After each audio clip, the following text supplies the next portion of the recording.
संजीवनी प्रतिष्ठान शिक्षण शास्त्र महाविद्यालय कुरुन तालुका पारनेर जिल्हा अहिल्यानगर शैक्षणिक वर्ष 2024-2025 बी एड द्वितीय वर्ष नाव सुवर्णा दादू नेटके विषय क्रमांक 212 विषयाचं नाव आहे एका शैक्षणिक संशोधनाचे विकसन मार्गदर्शक प्राध्यापक आहेत प्राध्यापक श्री काळे सर.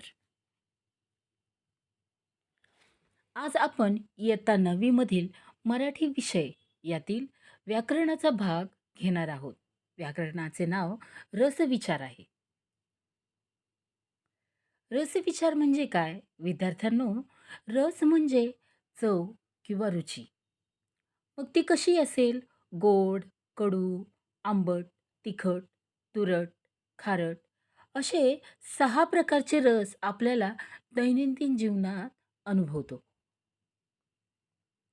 साहित्यातील किंवा काव्यातील रस म्हणजे काय? तर काव्याचा आस्वाद घेताना किंवा त्या काव्याचा आनंद घेताना आपण जे वेगवेगळे रस अनुभवतो, त्यातील भावभावनांमुळे साधारणपणे 9 प्रकारचे रस आपल्याला अनुभवायला येतात. मग रसस्वाद म्हणजे काय? मानवी जीवनात कलेचे महत्त्व अनन्यसाधारण आहेच. कोणतीही कलाकृती पाहताना, त्याचा आस्वाद घेताना मानवी मनात भावनांचे अनेक तरंग उठतात. कलेचा आस्वाद घेण्याचे कौशल्य प्रत्येकाच्या स्वानुभव क्षमतेवर अवलंबून असते.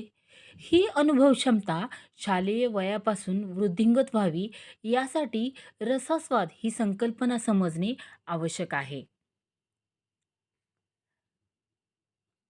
साहित्यामध्ये गद्य, पद्य घटकांचा आस्वाद घेताना आपण अनेक रस अनुभवतो.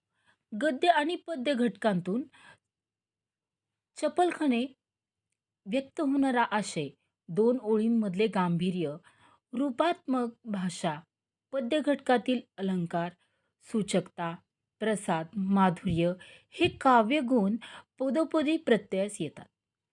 अर्थपूर्ण रचनांचा रसास्वाद घेण्याची कला आत्मसात झाली की त्यामुळे मिळणारा जो आनंद अवर्णनीय असतो. भाषा समृद्धीसाठी रसास्वाद या घटकाकडे आवर्जून लक्ष देऊया. मग आपण आता पाहूयात रसाचे प्रकार. करुण रस, शांत रस, रौद्र रस, हास्य रस, अद्भुत रस, बीभत्स्य रस, भयानक रस, शृंगार रस, वीर रस असे रसाचे एकूण 9 प्रकार आहेत.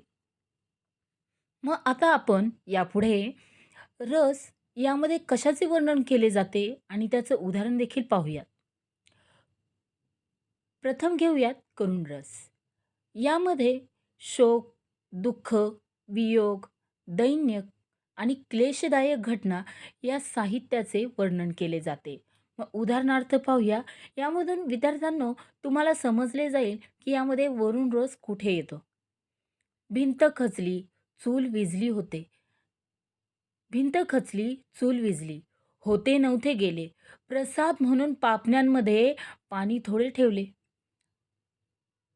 अनामवीरा जिथे जाहला तुझा जिवंतनाद. स्तंभ तिथे ना कुणी बांधता पेटतीन वात. आता पहा, पहिल्या उदाहरणामध्ये भिंत खचली, चूल विझली, होते नव्हते गेले यामध्ये शोक आहे, दुःख आहे की ती भिंत खचली आणि चूल देखील विझली आहे आणि जे लेखकाकडे होते ते नव्हते, सगळे गेलेले आहे. याच्यामध्ये शोक, दुःख, वियोग हे सर्व दिसून येत आहे. यामुळेच इथे करुण रस घडला आहे. पुढचा पाहूया शृंगार रस.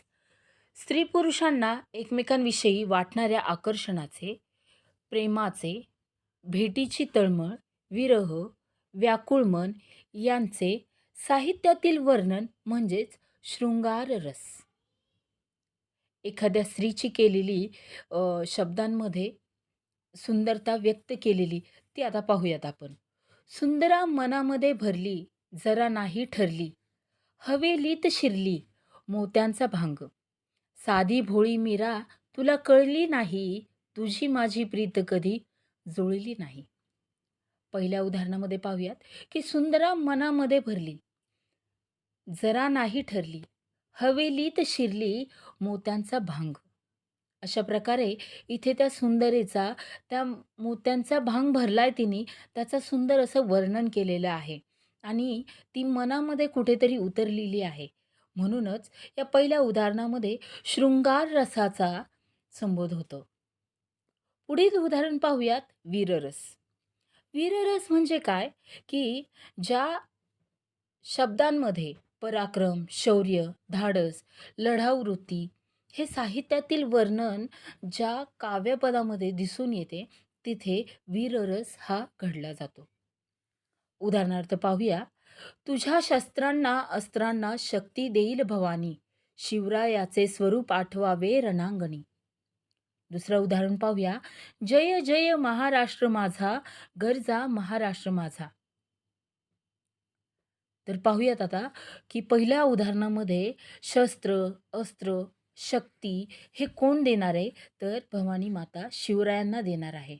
मग त्यामध्ये त्यांनी पराक्रम, शौर्य, धाडस आणि ह्या शस्त्र-अस्त्रांना गोळा करून जी लढावृत्ती दाखवण्याचा प्रयत्न केलेला आहे, तिथे वीररस हा घडला आहे. पुढचा पाहूया हास्यरस. ज्या साहित्यामध्ये विसंगती, विडंबन, असह्य घटना, चेष्टा, मस्करी यांचं वर्णन केलं जातं, तिथे हास्यरस घडला जातो. उदाहरणार्थ, पुलंच्या एकदा चाळीतील खालून रस्त्यानं चाललेले असताना वरून त्याच्या डोक्यावर भात पडला. तेव्हा ते थोडे खाली वाकले, तिथंच थांबले. तेव्हा कोणीतरी विचारलं, "थांबलात कशाला?" त्यावर पु ल देशपांडे म्हणाले, "भात आला, आता वरण कधी येतंय याची वाट पाहतोय." तर विद्यार्थ्यांनो, ह्या वाक्यामध्ये, या ओळींमध्ये स्वतः पु ल देशपांडे सांगतायत, की त्यांची विडंबना दिसून आलेली आहे. तिथं विसंगती दिसून आलेली आहे. असध्यबद्धता घटना दिसून आलेली आहे, की त्यांनी त्या फेकलेल्या भातावर केलेली चेष्टा मस्करी देखील दिसून आलेली आहे. त्यामुळे येथे हास्य रस निर्माण झालेला आहे.